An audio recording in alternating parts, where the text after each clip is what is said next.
What's up, soldiers? Chris here, caribbeanpot.com vibes and up in the kitchen. Yo, Merry Christmas, Happy New Year, all kind of things, season greetings, Happy Holidays. Christmas just gone there, which means everybody probably have either leftover ham or turkey in the fridge. For me, it's turkey. And you know, this time of the year, I always get these requests. Chris, what? I can't even pronounce my own name. No, I haven't been sipping, but it is Chris. A request. What can I do with leftover turkey? So today I'm going to clean out the fridge. So with that turkey, that leftover turkey, I'm also using whatever else I find in the fridge. We're doing a hash. Turkey hash, leftover turkey. Yo, yeah, you can also use that ham, as I said. Vibes it up, man. Friends, I did a big boo-boo. All this while I thought I was recording and the camera was not recording. So let me just pretty much break it back down for you here. Yeah, your boy had all kind of lyrics going on and thing there and realized, yo dummy, the camera is off. We have about 1.5 tablespoons of olive oil in there, 1 medium onion that I diced up finely, 2 scallions, half of a red bell pepper, half of a yellow bell pepper, some fresh thyme, black pepper, and a tiny bit of salt. My heat is on low and we want to, I'm still laughing, you know, I'm shaking my head here. Wow, I can't believe I did that. But I will list the full list of ingredients down below. Heat on low, we're gonna let this go.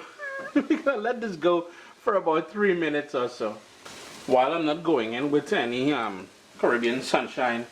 Yeah, there's no Scotch bonnet pepper in the fridge at the moment. I do have some smoked hot paprika here that I quite like adding. So I'm just gonna go in with about 1/2 teaspoon of that. Heat still on low. I'm just gonna give that a quick mix, just to bring out the flavor, that smokiness and the sort of gentle kick from that hot paprika. Now here's where I'm going to go in with my diced potato. And I'm using 1 large russet potato. And you know, I went digging in the fridge and I found a sweet potato as well. So both things are going in there. If you wanted to add more potato, you can certainly do that. I'm just cooking for myself at the moment, but yo, this is going to be enough for about 3 or 4 people. Give that a quick stir. And what I forgot to mention at the start there, you need to use a pan with a lid, because what we're going to do, rather than going with a lot of oil in here, now if you have a non-stick pan, even better. You need something with a lid, so it's going to sort of steam saute in there, just to get everything nice and tender. And as I was trying to get to is just about every ingredient you're finding in this sort of hash that we're doing here right now. You know, it's rummaging. I went rummaging through the fridge after the holidays here, and I'm finding everything. So 2 potato, a sweet potato, those peppers, that's all I had left. Put the lid on there, crank up the heat to a medium low. Try to keep an eye on things because you don't want it to stick. Put the lid on there and let that go until it's nice and tender. It's been about 10 minutes now, and you can see everything is starting to soften up because the edges are starting to break down and stuff like that, and that is how you can tell. And here is where this is halfway through the cooking process. I'm going to go in with all that diced turkey, and it's, you know, mainly dark meat that I had left back there. You can use whatever leftover you have. Give it a quick stir. The whole idea is to warm everything through and, you know, let some of that turkey flavor get in there. Put the lid back on and let that cook for another 10 minutes or so until everything is nice and tender. I'm not sure if I mentioned it earlier, but you would notice that the potato, both the sweet potato and that russet potato, I cut them up relatively small, maybe about 3/4 centimeter squared. That's so it cooks fast and evenly. After about 20 minutes, everything should be nice and tender. Yo, this hash is done. All you need to do now is to go on with some chopped parsley, serve it up, and you're good.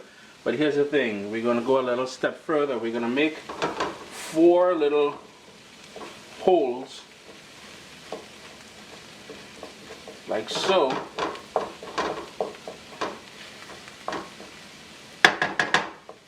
And in those holes, all I'm going to do is crack some eggs.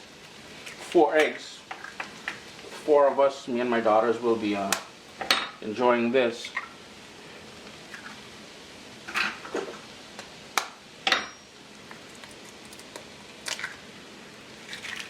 Oop, we got a shell. Yo, what are you doing in there, man? Cool yourself. Then it's a bit more black pepper. Yeah, those sweat Chris using, that's my daughter's little electric thing there. We going modern for 2018 coming in there. There's all kind of modern things coming in the kitchen here. And some more salt. Put the lid on there and let that cook until the eggs cook through, you know, kind of runny. The egg is starting to set now. It's been about 4 minutes. I'm just going to turn off my stove, put the lid back. Well, after I'm done yapping to you guys, I'm going to turn off the stove, let the residual heat cook the egg all the way through. Now, if you like your eggs cooked all the way through, don't turn off the stove yet. Give it another minute or 2. But I like my center, the yolk, a little bit runny. So this is where I'm going to stop. I'm going to put the lid back on, turn the heat off, and finish it off with the residual heat. Chris here, caribbeanpot.com. A lovely way to put leftover turkey. Well, not just leftover turkey. We went in with the leftover bell peppers. I found that leftover sweet potato. Yo, there's all kind of niceness in there, man. Always a pleasure to have you guys here in the kitchen with me. Hit that thumbs up. And if you have a comment or question, leave it down below. Yo, I didn't mean for this video to be so long. But, you know, within the first 24 hours after the video goes live, I tend to answer all your lovely questions and concerns.